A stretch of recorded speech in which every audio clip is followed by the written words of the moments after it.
আসসালামু আলাইকুম। আশা করি সবাই ভালো আছেন। আবারও আপনাদের মাঝে অনেক সুন্দর একটি রোমান্টিক লাভ স্টোরি নিয়ে আসলাম। আজকে লাভ স্টোরিটা হলো মামাতো বোনের সাথে প্রেম। তো আপনারা তো বুঝতেই আছেন আজকে লাভ স্টোরিটা অনেকটাই সুন্দর হতে চলতেছে। তো আমি ছোট থেকে বড় হয়েছি নানির বাড়িতেই। তো মাঝখানে বাড়িতে চলে আসি কোনো এক সমস্যার কারণে।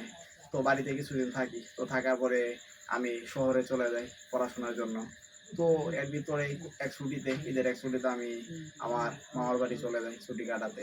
তো অনেক আগে থেকেই আমি আমার একটা মদনকে পছন্দ করতাম। তো এই কথাটা আমি তাকে কখনো বলতে পারি নাই। ভয় পেতাম যদি সে সবাইকে বলে দেয় এই কারণে। তো এরকমভাবে কিছুদিন চলে যায়। তো সে বাড়িতেই আমি থাকি। তো এরকম থাকতে, থাকতে একদিন বিকেলবেলা তাকে আমি বলি যে, "আসো আমরা একটু ঘুরতে যাই।" তো তাদের বাড়ির সাথেই বিশাল বড় একটা এরিয়া নিয়ে বাগান ছিল। তো সেই বাগানে আমরা ঘুরতেছিলাম আর হাঁটতেছিলাম। তো ঘুরতে, ঘুরতে তাকে ওইদিন আমি প্রপোজ করি। তো সে আমাকে বলে যে, "আমি এখন কিছু বলতে পারব না। তো একটু পরে আমি তোমাকে জানাবো।"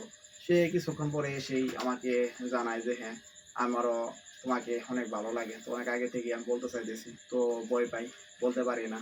তো তুমি আজকে যখন বললা তো আমিও বলে দিলাম।" তো সে তখন বলে যে, "আমি আমার বাড়িতে কথা বলব যে করে হোক।" তো সে তার বাড়িতে কথা বলে ঐদিনই। তো তার বাড়ি থেকে সরাসরি আমার পরিবারের সাথে কথা বলে।